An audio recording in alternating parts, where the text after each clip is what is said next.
is Mike, NoStressMike.com, part 2 on ambushes, the perfect ambush. I just kind of gave you a little eyeball about the river here, but I thought I'd mention, it might, when I start talking about it, it might bring me back some more stuff that you need to think about when you're putting up an ambush. What we did to stop ambushes, to control an ambush, keep it from happening.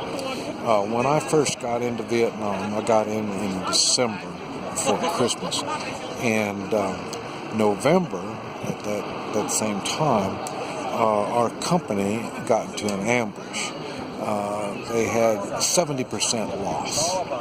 So the 30% that lived, we listened to them very, very good. And the thing is, I want to talk about a little bit what they shared with us and some stuff that I figured out, or we figured out, and we did as we got going.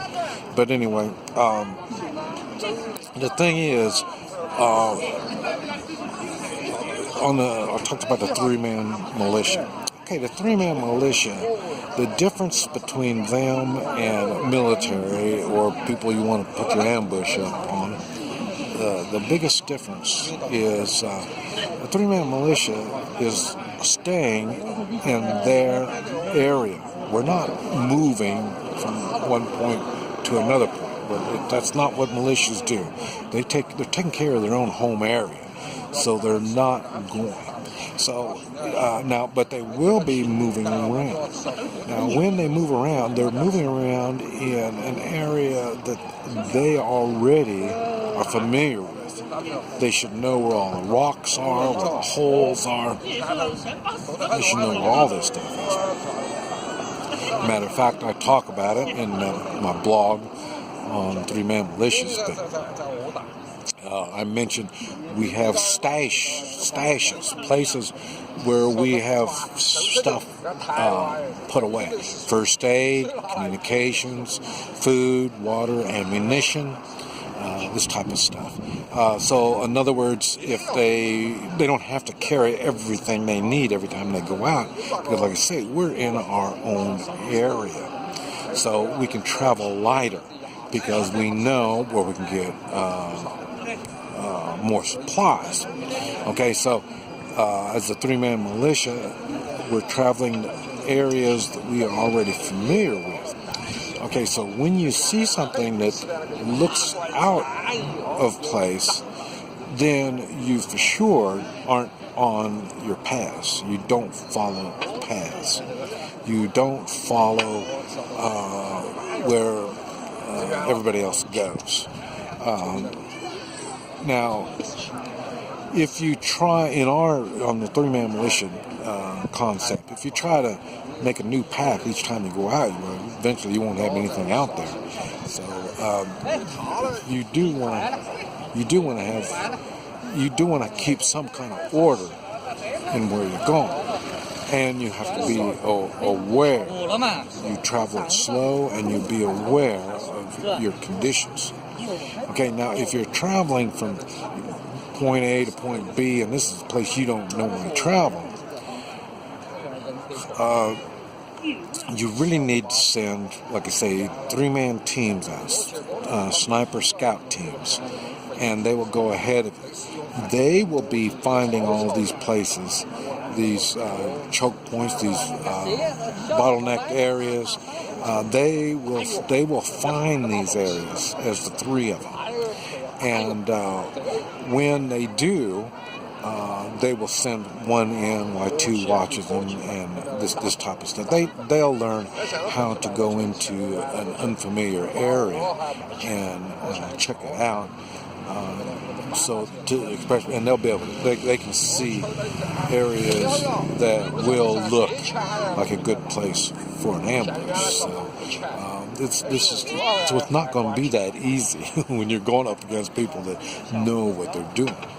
Okay, another thing is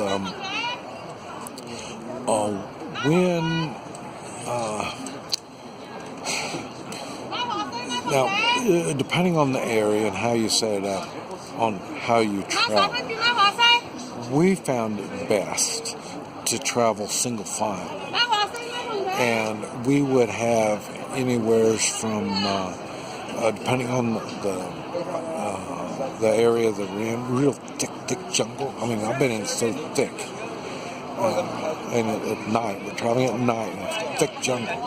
We would hold on to the backpack of the guy in front of you. So we would, you're talking arm's reach between each person. So that's sometimes we will be that close when we travel at night in a thick jungle. That's the way we do it, to keep from losing somebody. Okay.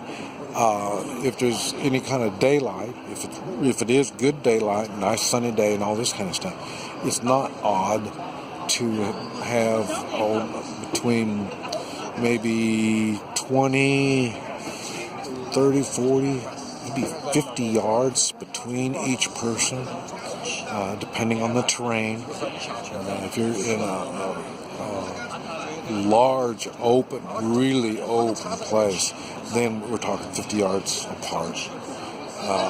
And yes, it may take you, your group, if you've got 100 people in your group, it might take you all day just to get across this big open area. Yes, it will. But like I say, it's to eliminate the chance of ambush. So that's why you keep everybody separated.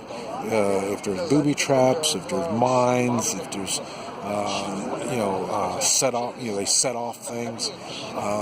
These are all things that will do less damage when you're spread out. So trying to ambush on something like that would be really, really tough. Now, and like I said, I've made videos about all this on the three-man militia teams, how they work, how they come together, stuff like that. So I've talked about this stuff, and I've drawn it out. I draw it out so you can see what it looks like and how it works. Another thing, the reason I mention that is we're in a long single file, and if it gets hit in front of you, then we turn and we're not single filing, and then we go across and we rake the area. So in other words, if you fire on one of us, like a snake, you get after one part, the other part of the snake is all going to come get you. So and this all happens within seconds. We've had times when and another American group would ambush us, and when they because it's thick jungle, they don't always see who's coming into the ambush. And when they start on us, we're talking like 3 to 5 seconds. It's hell. And finally, you'll hear somebody say, "They're Americans," and because the AK sounds different than the AR, so then everybody would stop shooting. But like I say, for 3 to 5 seconds, it is hell, and people get killed in that 3 to 5 seconds. And so, expect your ambush to be very quick, and you better be ready to get out. If it doesn't work, you better be ready to get out. And if it does work, you better be ready to get out, because there's going to be more people coming. You may not have you think you got 6 of them. Well, that's just part of them. So you need to be able to get out. Another thing, when we get caught in an ambush, and we basically use the same thing for snipers. That's why snipers is a big thing. Wherever the fire came from, we turn to that and we open up. We fire that place up. We shoot it up, we burn it up, we blow it up. And so, and it's all done, like I say, within seconds. So that's how we were able to counter ambushes. And like I say, I've never had anybody ambush me where we lost. Every time, matter of fact, I think about every fight that we got into, we came out on top. There's been times we've been overrun when we were holding an area, but that's a different story. I'm talking about being out amongst. That's where the ambush stuff is. It comes when it's out of your area. But anyway, I thought I'd just mention this and give you a little thoughts on how ambushes are working. Oh, and I talked about we do the fire it up, we'd shoot it, we'd blow it up, we'd burn it up. We use a lot of smoke. That's why we do the fires. Fires create smoke. We would use smoke bombs. If you can't see, you can't really do much damage. That, and with all the smoke, our artillery, our forward observers, our airplanes, all this stuff can see exactly where we are. So now they know where we are, and when I was talking about escaping from that area, anybody that's running away from that area, the planes will get them, the artillery will get them, we will get them. In other words, when you ambush us, we're gonna cremate you. That's it. So it's ambushes is a big thing. This is Mike, NoStressMike.com.